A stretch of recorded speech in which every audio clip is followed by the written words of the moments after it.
Bueno, Paco, me gustaría comenzar por una imagen del relato que sé que te ha capturado la atención especialmente, esa de la pequeña y el androide huyendo juntos contra el mundo. ¿Qué sensaciones te produce esa complicidad entre ambos? Bueno, ahí estamos en la imagen que tienen los niños, la sinceridad del niño que ve al androide como alguien con el que puede estar, con el que empatiza y con el que puede hacer ese tipo de vida común y que le atrae la relación con él. Entonces, es el ámbito al que vamos avanzando y tenemos que llegar ese trabajo, esa cooperación. Ahora mismo la cooperación entre humanos y sistemas inteligentes y el entender que los sistemas inteligentes están ahí, van a formar parte de nuestra vida y hemos de empatizar con ellos, igual que podemos decir que hoy empatizamos cuando tenemos un perro y tenemos un cariño con un perro. Entonces, esa sensación de empatizar, de cariño humana, de esa humanidad, de relación entre dos, eh, en este caso una persona y un artefacto de ámbito distinto y que hay empatía. Me pareció muy bien, muy agradable. Oye, ¿cómo de importante es esa sonrisa en un robot, en una inteligencia artificial? A ver, la sonrisa entendida como una metáfora de que ese robot está intentando, no sé, asemejarse a la humanidad, ¿no, Paco? Bueno, me encantó ese final ese momento me encantó. Yo Ujú. hace unos años, hace 3 o 4 años, se publicó un libro de un neurólogo, Antonio Damasio, que fue premio Príncipe de Asturias. Es El extraño orden de las cosas. Habla de la vida, los sentimientos y la creación de las culturas. Y hay un capítulo dedicado a la inteligencia artificial, donde él habla que el gran elemento diferenciador del humano frente a las máquinas actualmente están los sentimientos. Que, bueno, hablar de inteligencia Sí. tiene muchos matices y se puede discutir en qué medida existe o no y qué tipo de inteligencia en un artefacto actual. Pensemos en un chatbot, un chat GPT, Ujú. pero él habla que el humano tiene sentimientos. Ejemplo, una máquina juega mejor que nosotros al ajedrez, pero la felicidad en el momento de ganar una partida que tiene un humano no la tiene la máquina. Entonces, al final, yo la sonrisa la interpreto en ella, lo considero que convergen todos los sentimientos. Esa sonrisa significa empatizar con la otra persona, significa el sentimiento, significa el momento feliz del contacto humano de dos personas y entiendo que de alguna forma es cuando el robot, eso es lo que le falta al robot para ser humano, esa empatía humana, ese Ujú. empatizar y ponerse al nivel del otro humano. Y de ahí entiendo que ese sonreír o querer sonreír Sí. es querer captar esa esencia que actualmente hablamos a nivel de los neurólogos hablan de los sentimientos. Precisamente, ¿no, Paco? Es verdad que en el relato, en la narración, pues vemos eso, un humanoide muy avanzado, ¿no? Yo te cuento que soy muy fan de Boston Dynamics, me parece una compañía de ciencia ficción que lleva 20 años creando robots cada vez más parecidos a nosotros. Y bueno, ya sabes, han pasado de brazos articulados a androides que saltan, lanzan cajas, bailan sincronizados. ¿Cómo de cerca o de lejos estamos de un robot humanoide como el que vemos en este relato? Te lo pregunto no tanto por el hardware, sino más bien por tu área de expertise, Paco, por el cerebro de la máquina. Bueno, para mí hay dos limitaciones. Todavía el hardware, aunque Boston Dynamics, como bien has Hmm. dicho, es la empresa de robótica probablemente una de las más avanzadas a nivel mundial en cuanto a la coordinación y lo que vemos es impresionante cada vez que presenta un nuevo robot. Eh, el enfoque que tú me preguntas del cerebro de la máquina, hay una Ujú. cuestión fundamental. Fíjate que ahora cuando pensamos en un sistema inteligente que tenga un cierto nivel de lo que podemos etiquetar en inteligencia de comportamiento humano, todo el mundo nos vamos a los modelos de lenguaje, a ChatGPT, BART o cualquiera de estos Sí. sistemas actuales. Actualmente estamos hablando de una supermodelo artificial que tiene cientos de miles de millones de conexiones y que está en la nube y que cuando nosotros hacemos una consulta a ChatGPT a través de Internet, nuestra pregunta viaja al corazón, podríamos decir, al cerebro de esa máquina, al espacio físico en el que se encuentra físicamente en la nube, en el ámbito donde está realmente el CPU de almacenamiento. Ujú.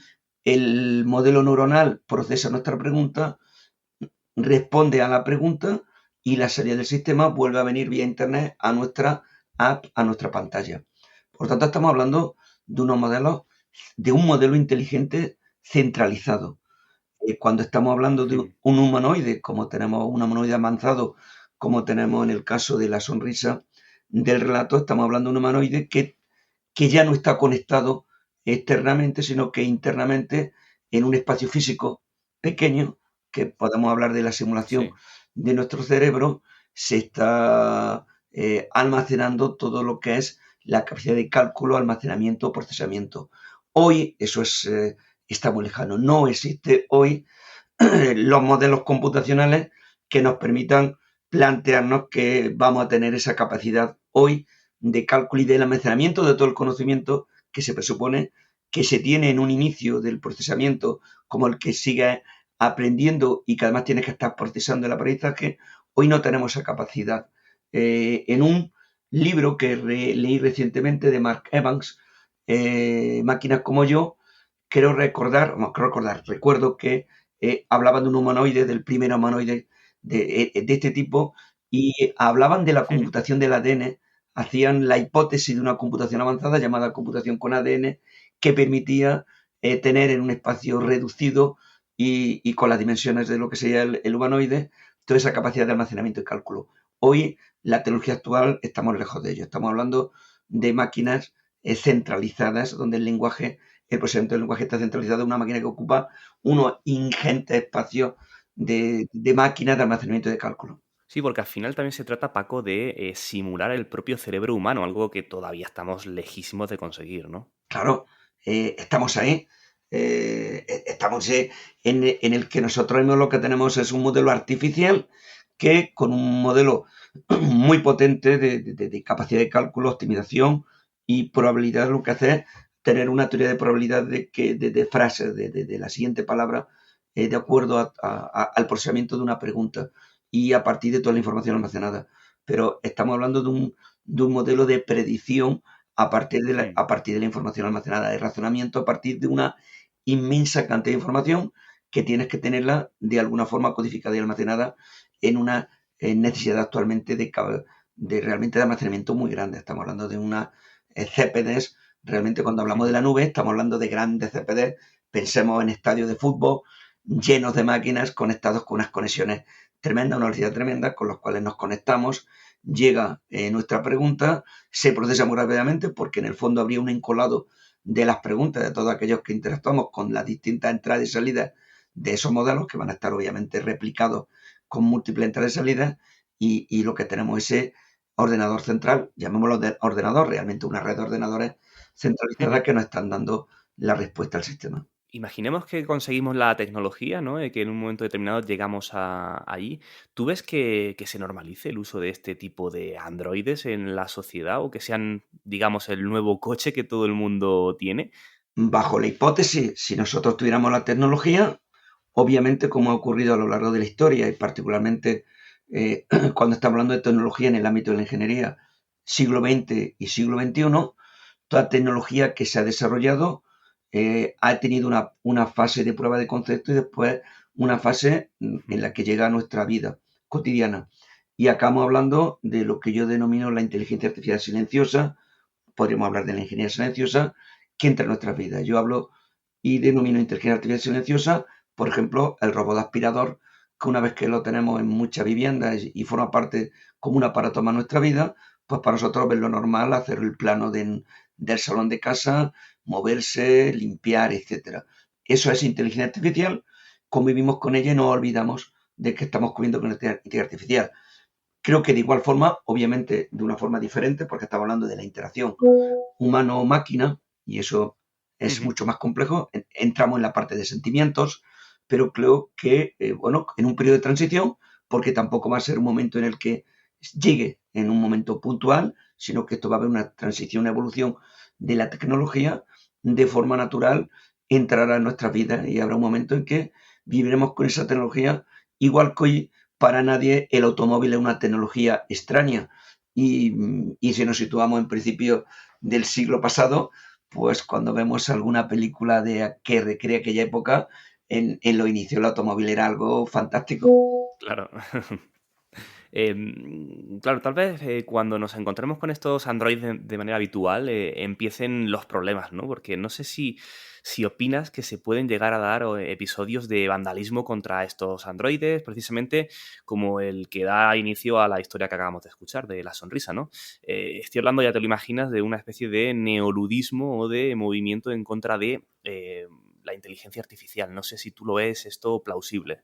Yo creo que en la sociedad actual no. Yo creo que se dio ese antitecnología en el momento en que empezó la tecnología entre la sociedad. Y eso se dio en un ámbito, surge en un ámbito rural, un ámbito en el que se considera que las máquinas van a acabar con nuestro trabajo en el ámbito de la agricultura y estar contra las máquinas de agricultura, los telares en el ámbito del tejido, etcétera. Estamos hablando de una época en la que comienza a llegar toda la tecnología a partir de máquinas de vapor, etcétera.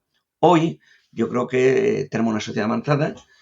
Puede haber momentos en los que haya vandalismo, pero un vandalismo probablemente el normal de la sociedad, pero no creo que sea especial contra estos androides. Lo habrá en algún momento puntual, pero no creo que llegase a haber una reacción en contra de ellos. Veo muy lejano la hipótesis. Yo sé que en esto tú eres más optimista que yo, pero yo veo muy lejano porque, por lo que he comentado, el modelo computacional, el modelo de almacenamiento para llegar a estas dimensiones reducidas donde tengamos almacenado todo el conocimiento más todo el procesamiento. Hoy esa tecnología no existe. Hay quien llega a hablar de la tecnología cuántica en un futuro determinado de inteligencia artificial cuántica, etcétera. Es decir, bueno, hay teorías, pero hoy no podemos vislumbrar qué tecnología va a ser la que nos va a llevar a ese modelado, a esa hipótesis.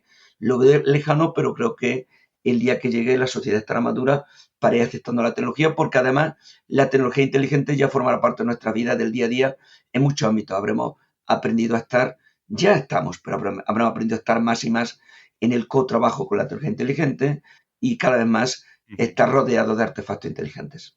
A mí me interesa mucho, Paco, porque, bueno, otras veces te he seguido en otros foros y eres de los que dice que realmente no vamos a vivir una gran disrupción de un día a otro, ¿no? Que toda esta transformación de la sociedad se va a dar de manera paulatina, ¿no? O sea, no vamos a despertarnos en un mundo radicalmente diferente, sino que adoptaremos poco a poco estas tecnologías, ¿verdad? Sí, yo sí lo pienso porque hay momentos disruptivos dentro de la tecnología, pero son avances que van siendo graduales.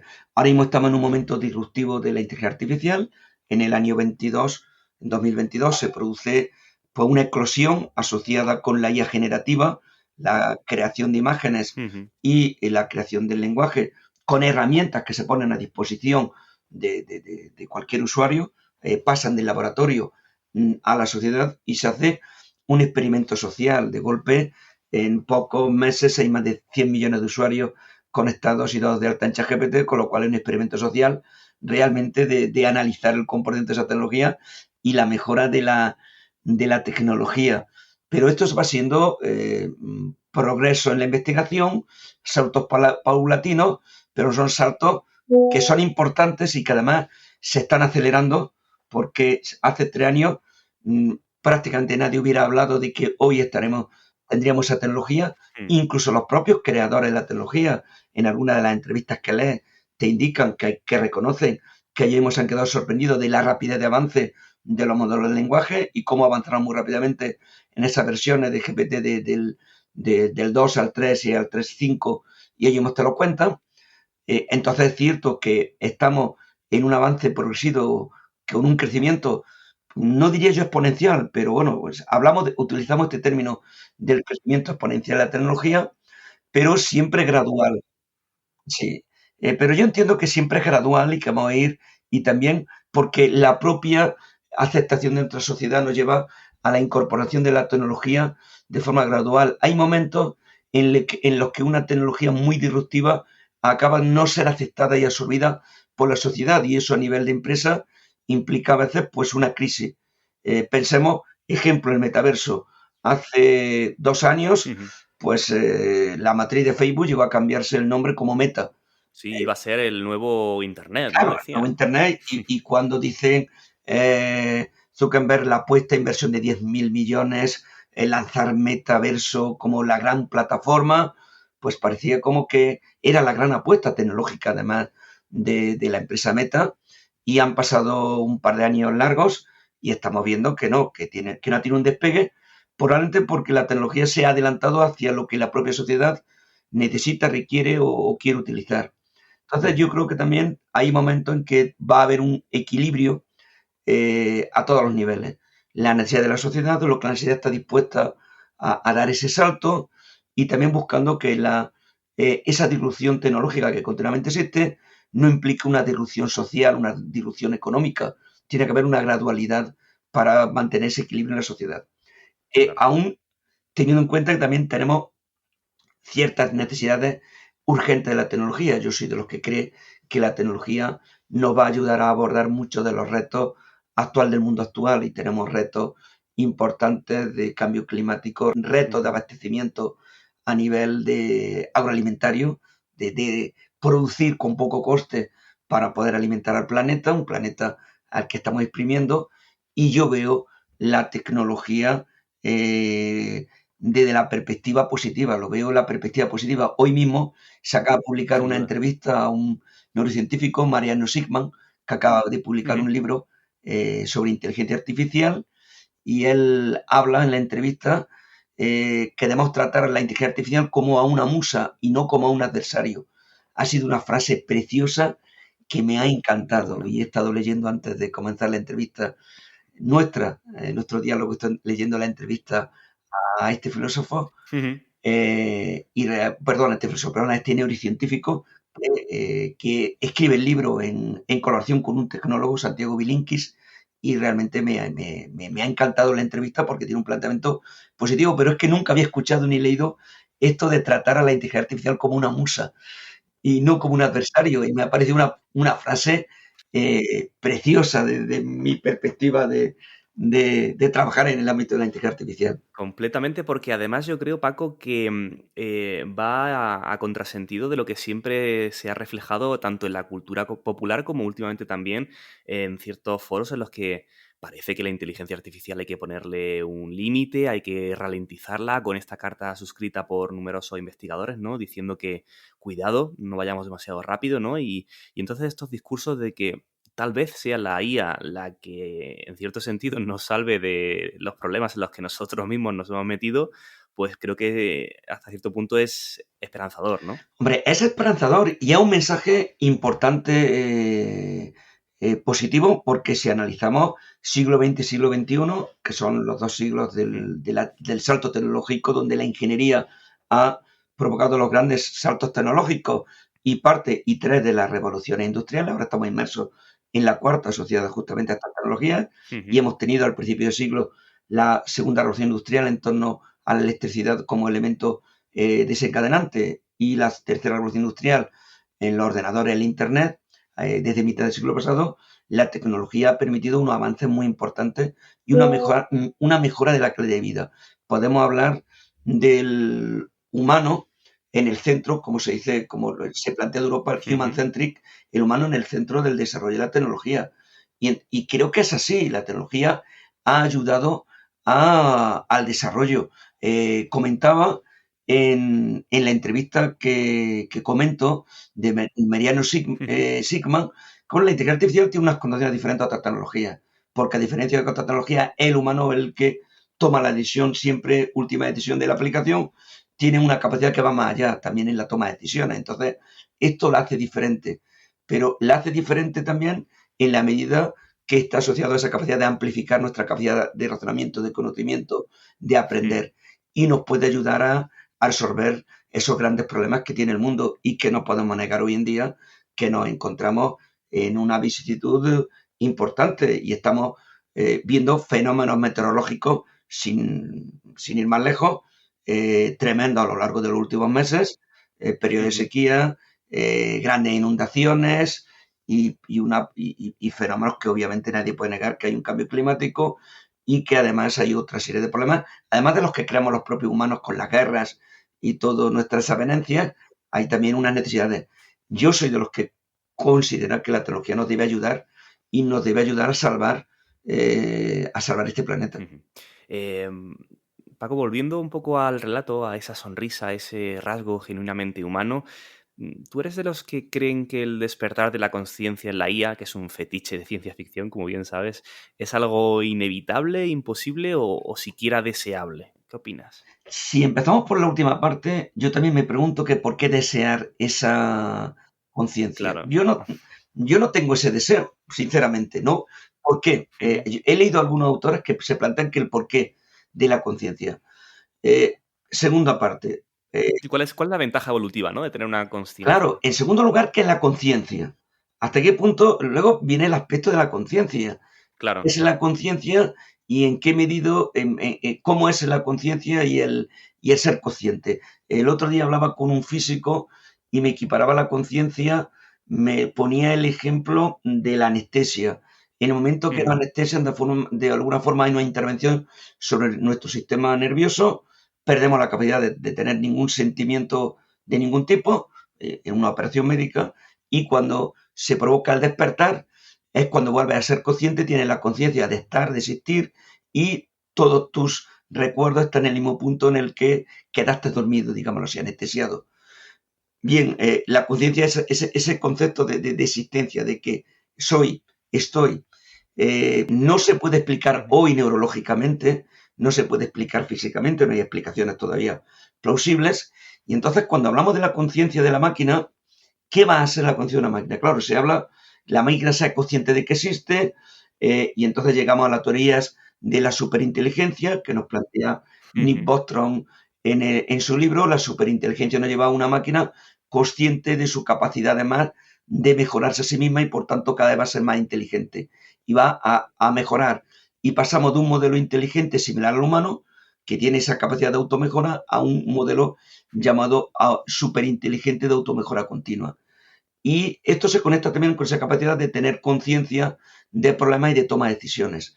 Yo ahí, bueno, pues no sé, soy consciente que vamos a llegar a una máquina que va a tener una capacidad, esa capacidad de lo que llamamos inteligencia, como la entendemos globalmente, de actuar como el humano, Ujú. va a llegar y no sé cómo va a ser ese concepto de conciencia en el ámbito de las máquinas. Igual que opino que la inteligencia hoy de las máquinas es diferente a la inteligencia humana, es otra forma de procesar la información. Ciertamente la información la convierten en conocimiento y en acciones inteligentes, juegan al ajedrez mejor que nosotros y una capacidad inteligente del ser humano, conducen un vehículo igual y mejor que nosotros sin accidentes y es otra capacidad de esa capacidad humana. Por tanto, está habiendo una actuación inteligente de las máquinas, pero claro, la actuación inteligente en hechos, en aspectos concretos, en los que estamos hablando de la inteligencia artificial estrecha, la que realiza una acción concreta, no conlleva el concepto de Ujú. conciencia. No hay que ser consciente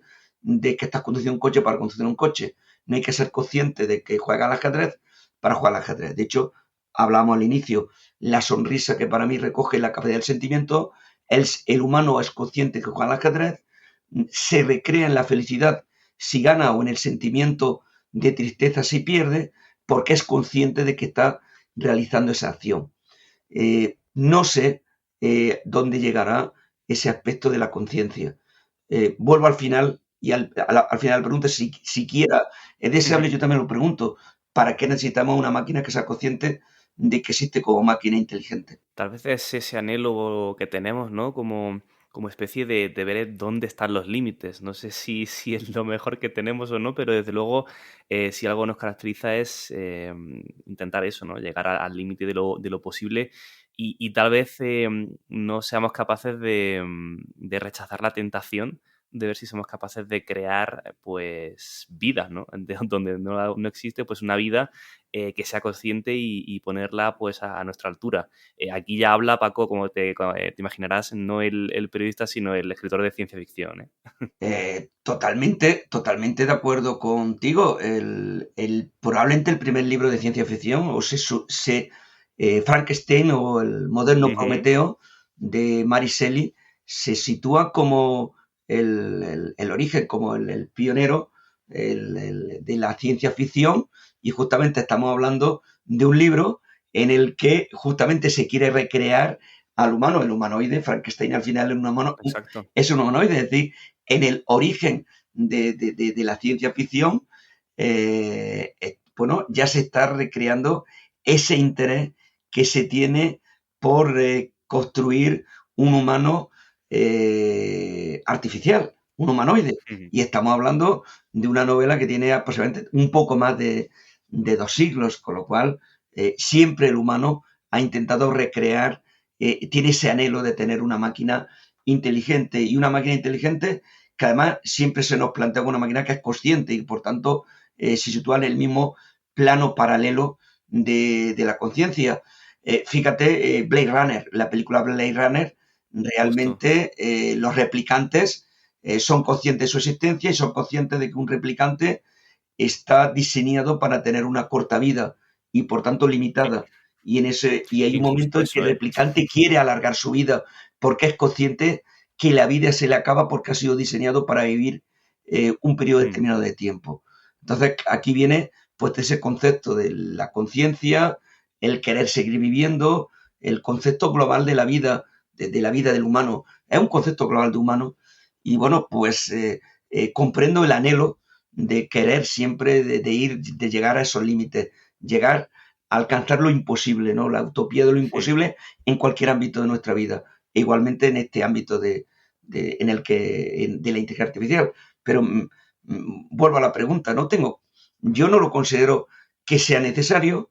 Yo soy de los Ujú. que creo que hay que avanzar mucho, muchísimo en la inteligencia artificial débil para resolver todos los problemas que podamos de esta sociedad.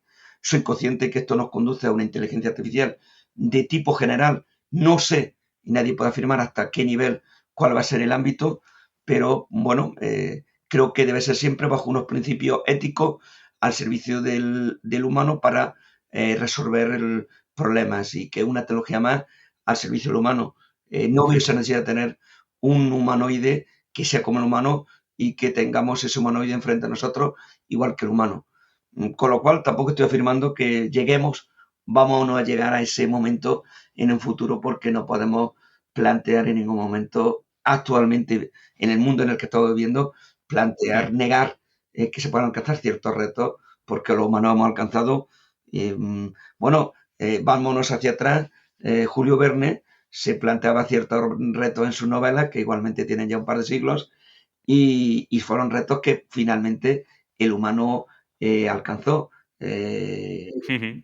Se viaja por el fondo submarino, por el fondo del mar con submarino, se llegó a la luna, etcétera, etcétera. Sí, yo creo que hay muchas dudas, ¿no? O más dudas casi que certidumbres con el tema de la inteligencia artificial. Y es verdad que cuanto más profundizamos, más son los retos también a nivel ético, ¿no? Como estamos comentando, esa necesidad o no de despertar una conciencia. Porque comentabas lo de Blade Runner y yo estaba pensando, Paco, qué injusto para esos replicantes el saberse creados y el saberse completamente limitados y con una fecha de caducidad que nosotros, de manera relativamente arbitraria, hemos decidido, ¿no?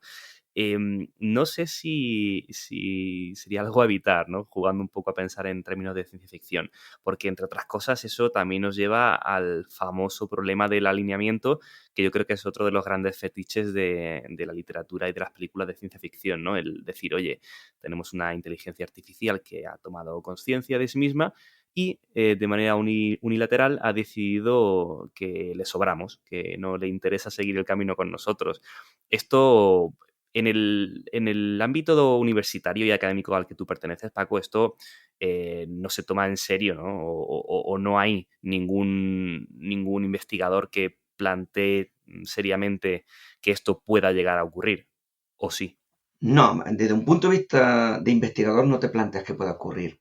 De hecho, actualmente existe un área de investigación muy importante que está emergiendo y fundamental, que es lo que se llama en inglés A-Safety, Artificial Ujú. Intelligence Safety, seguridad de la inteligencia artificial, en la que se está planteando la importancia de todo el desarrollo de toda la tecnología para la robustez, el garantizar un comportamiento, monitorización del comportamiento, el que no ocurra comportamiento fuera, lo que se llama fuera de distribución, de la previsión, e igualmente dentro del safety se habla de la ética de la máquina y de los problemas de alineamiento. Que la máquina sea ética, que el proceso del desarrollo de la propia máquina sea ético dentro de los principios éticos humanos, y que en el alineamiento de la máquina se habla también del área del alineamiento. Hay varios libros recientes analizando desde el punto de vista de artificial este problema, que la máquina haga lo que queremos que haga, que no acabe haciendo algo diferente, porque la máquina podría acabar teniendo un objetivo, pero el objetivo sea distinto al que nosotros deseamos y por tanto no estuviera alineada con el objetivo humano. Existe esta línea como planteamiento más, estamos hablando en este caso un trabajo conjunto de la parte ética filosófica con la parte de la ingeniería en todo lo que es este ámbito. Cuando hablamos de la seguridad de la IA, estamos hablando de un área, de una parte ética y de una parte muy tecnológica y de la fusión, pero esto está planteado, se plantea como retos, como problemas a debatir. Es muy importante debatir los problemas, debatir qué puede ocurrir y plantear el diseño de la ingeniería, de la tecnología, de inteligencia artificial, siguiendo estos principios éticos que estamos planteando en Europa con la regulación europea, pero en ningún momento quienes estamos dentro nos planteamos que esto puede ocurrir. Para mí es inimaginable esa máquina que acabe teniendo conciencia y acabe estando desalineada y un alineamiento frente a los humanos. No lo creo O factible. sea que no vemos el Terminator, ¿no? Por ahora llegar a amenazarnos. No, yo comprendo que, vamos a ver, el cine tiene que ser distópico y una distopía además una distopía que tiene que ser muy atractiva para el humano. Una distopía que en muchos casos está asociada a amenazas, aunque ¿Cómo nos gusta, destruirnos en el cine, Paco? ya, pero bueno, fíjate, dos películas preciosas. Bueno, una es preciosa, El hombre bicentenario, el robot que quiere ser Buenísima. humano. Adaptación de Isaac Sí. Asimov, Y sí. luego tiene otra película que es Terminator, bueno, que creo que también es una muy buena película, pero ahí no la llamaría preciosa porque estamos hablando del deseo de acabar con la humanidad. Pero una película icónica en la ciencia ficción de la inteligencia artificial desde el punto de vista del robot, del malo, de la IA que es la mala. Bueno, está ahí. En muchos casos ese planteamiento distópico, pero además de amenaza, que sabemos que en las películas que siempre hay un malo o un villano, hay un cierto atractivo y siempre, bueno, hay toda una teoría sobre la existencia del villano en una película. Bueno, al final la película están hechas para que entretener al espectador, pero también buscan los guionistas, la producción, que haya muchos espectadores, porque hay una parte económica. Y entonces yo entiendo Bueno. que en ningún momento el productor de la película quiere una película que sea muy atractiva, pero no visionada. Y entonces entramos en este... Para mí Terminator está en ese ámbito. No creo, sinceramente, no veo un Terminator en nuestra sociedad asociado a la inteligencia artificial. Bueno, pues una vez tranquilizados, Paco, yo te pediría para ir cerrando esta charla, como es habitual en el podcast, pues que hagamos un pequeño viaje en el tiempo, imaginando, seguro que nos vamos a equivocar, Paco. Creo que los humanos nos caracterizamos por tener una bola de cristal bastante escacharrada, en la que no sabemos predecir muy bien, ¿no? Pero sí que te querría pedir a ti, que tienes, pues bueno, mucha información de primera mano, que hagamos ese ejercicio de ver hacia dónde vamos, pues por ejemplo, de aquí a 10, 15 o 20 años, ¿no? Una pregunta que te quería hacer a este respecto es, si yo viajara ahora al futuro de 20 años, ¿reconocería el mundo en el que voy a vivir o sería algo radicalmente diferente? Yo creo que lo reconocería, pero me sorprendería mucho de lo que me encontraría en el presente. Es igual, Ujú. si volvemos 20 años atrás, bueno, 20 años atrás estamos, bueno, sí, volvemos a venir 20 Pues también años nos atrás. sorprenderíamos, ¿verdad? Fíjate, Bastante. 20 años atrás, fíjate, estaba pensando, en 20 años atrás, 2003, las redes sociales tienen su inicio en el 2006. Facebook se abre en el 2006 y entre el 2006 y el 2010 pues surge la mayor parte de las primeras redes sociales, las más antiguas, y luego ha venido una explosión de redes sociales nuevas. Fíjate, los jóvenes de hoy en día, que son jóvenes nacidos en este siglo, son jóvenes que viven en una era digital, pero además de vivir en un mundo digital, ellos es incomprensible el mundo sin Internet y lo que ello les permite la conectividad, sería incomprensible sin esa conexión vía redes sociales que ha cambiado el mundo. Ujú. Entonces, una persona que se hubiera dormido en el anestesiado, como ya antes ponía yo el ejemplo, en el año 2000, 2003, y se hubiera despertado ahora en el 2023, se quedaría impresionado de, bueno, no entendería todo este mundo de las redes sociales, de la conexión y de todo lo que estamos hablando. Entonces, dentro de 20 años podemos encontrarnos con otras tecnologías en el mismo, de igual forma, otras nuevas tecnologías que nos permitan otro cambio, otro salto en la sociedad, probablemente. Entonces nos encontraremos tecnología que nos sorprendería. A mí ahora probablemente yo diría que menos, quiero ser positivo porque ya he vivido Ujú. unos cambios tecnológicos muy disruptivos en estos 20 años y por tanto la sociedad estamos acostumbrándonos a esos cambios. Con lo cual, ver cambios entendería es que espero que haya cambios. Pero si hablamos como me imagino el futuro a lo largo de los próximos 20 años, creo que va a haber grandes avances en el ámbito médico. Actualmente ya tenemos sistemas de IA que detectan el cáncer con mayor precisión que a los humanos y ya tenemos programas de cribado de cáncer, de varios tipos de cáncer, donde tenemos sistemas inteligentes realizando estas acciones Ujú. y creo que va a aumentar mucho la precisión de las máquinas en el ámbito de la medicina. El médico va a estar acompañado de un sistema inteligente que le va a dar apoyo en la toma de decisiones, lo cual va, permíteme la palabra de ser supermédico. En ningún Ujú. momento pienso que un médico vaya a ser sustituido por una máquina, pero sí pienso que un médico va a estar acompañado de sistemas inteligentes que le van a ayudar a tomar más rápidamente y mejor decisiones en el ámbito del diagnóstico y tratamiento, etcétera. Creo que nos vamos a Ujú. ir acercando paulatinamente de alguna forma al coche autónomo. El coche autónomo es una realidad, pero a ver el coche autónomo en nuestra sociedad, a 20 años vista vamos a tener, no sé si va a estar el coche autónomo al 100% en su desarrollo en la sociedad y con el desarrollo del 6G, etcétera, pero sí que vamos a Ujú. tener bastante uso del coche autónomo probablemente controlado en espacios controlados, etcétera. Lo vamos a ver y esto nos va a beneficiar mucho a la movilidad, que es uno de los grandes problemas. Creo que igualmente debemos ver grandes avances en el ámbito agroalimentario. Tenemos unos problemas importantes de cambio climático, tenemos problemas de escasez de agua y yo creo que la combinación de toda la biotecnología y la inteligencia artificial en el ámbito agroalimentario, en la agricultura, para tener una agricultura de precisión con mayor producción, con menos recursos, es fundamental porque veo difícil poder alimentar este planeta en el que crecemos los millones de humanos continuamente y vamos quedándonos sin recursos. Entonces yo veo que la inteligencia artificial va a ayudar a eso y a otros muchos problemas y que nos va a ayudar.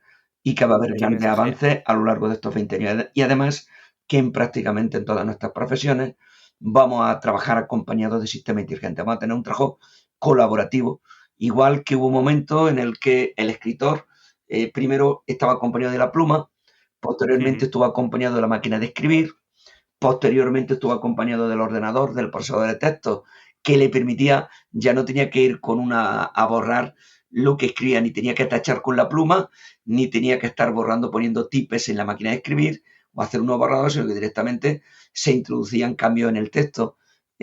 Para mí el escritor puede ser un ejemplo de cómo ha evolucionado, realiza la misma tarea de escribir, la creatividad de escribir, pero Ujú. obviamente la tecnología le facilita actualmente infinitamente esa tarea de escribir y de retocar su relato. Pues en muchos ámbitos de nuestras profesiones, en nuestra vida, pues nos vamos a sentir como ese escritor. Si miráramos mencionábamos Julio Verne y otros escritores de hace un par de siglos, pues Sí. escribían con pluma y luego estaba la reproducción, además el problema de la imprenta y la reproducción de aquella obra. Pues imagínate lo que ha cambiado, lo que sería la literatura hoy por un escritor hace 2 siglos. Pues creo que en 20 años mucha de nuestro trabajo en el día a día va a tener también un salto evolutivo, como puede ser el salto evolutivo de un escritor. El escritor sigue teniendo siempre esa capacidad creativa de pensar el relato que yo admiro, me causa impresión como un autor, tú eres un escritor, cómo se puede pensar, diseñar, crear el relato en la mente, guionizarlo y luego escribirlo y acabar con una obra importante, de una trama muy compleja. Pensemos en tu reciente libro y esa trama tan compleja cómo la diseña y la escribe a lo largo de 500 páginas. A mí eso me causa, sinceramente, una envidia porque es una creatividad inmensa. Esa creatividad también la tienen los escritores hace 2 siglos, pero trabajáis con herramientas diferentes y seguís Sí. teniendo una profesión. Creo que en el mundo van a seguir habiendo profesiones, además de que van a aparecer muchísimas profesiones nuevas que van a avanzar con la tecnología. El manager de redes sociales o el marketing digital no existían hace 20 años y hoy en día son profesiones fundamentales en la sociedad actual. Pues la tecnología y esa fusión de la realidad física en la que vivimos con el Internet, que va a seguir aumentando, ese vivir en esos dos mundos interconectados y cada vez más, pues estamos haciendo uso continuamente de las herramientas de Internet. Hoy tú y yo estamos hablando con manteniendo esa distancia y con el Internet y con la Sí. visión de Internet, pues yo creo que eso va a ir cambiando nuestro mundo. Entonces creo que va a haber muchísimos cambios y realmente van a ser fascinantes los cambios que va a haber en nuestra sociedad. Y ojalá estos retos tecnológicos nos sirvan para resolver muchos de los problemas actuales del planeta y del mundo. Las guerras, el problema del no entendimiento del humano, bueno, el mundo en el que vivimos con toda la discriminación existente, pobreza, Hmm. etcétera. La tecnología nos debe ayudar a mejorar este mundo. Me encanta ese titular que dejas, la tecnología nos debe ayudar a mejorar el mundo y que la inteligencia artificial puede ser una herramienta para hacer de nuestro cotidiano, de nuestro día a día, algo más bonito y mejor para todos, ¿no? Creo que es un broche de oro, Francisco Herrera, Paco, catedrático de Ciencias de la Computación e Inteligencia Artificial, director del Instituto Interuniversitario Andaluz en Data Science and Computational Intelligence de la Universidad de Granada y la Universidad de Jaén. Muchísimas gracias por este rato de charla. Creo que nos quedamos ambos con ganas de seguir un buen rato conversando sobre todos estos temas que creo que dan para muchísimo, pero bueno, seguramente habrá más oportunidades para que nos sentemos y sigamos explorando pues todas estas temáticas. Lo dicho, Paco, muchísimas gracias por estar con nosotros. Muchas gracias a ti y bueno, y un placer, ciertamente, una conversación que al final se pasa volando el tiempo y con ganas de hablar, de seguir hablando de muchos temas. Realmente hay muchos ámbitos y bueno, continuaremos conversando privadamente, Eso es. igualmente, públicamente, en acto en el que vamos a coincidir con toda seguridad. Un placer. Estupendo. Un abrazo fuerte. Un abrazo fuerte. Hasta luego. El siglo de las sombras. Producido y narrado por Iván Pachi Gómez. Entrevistas y textos de Jaime Martín. Basado en los relatos originales del escritor y periodista Jaime Martín.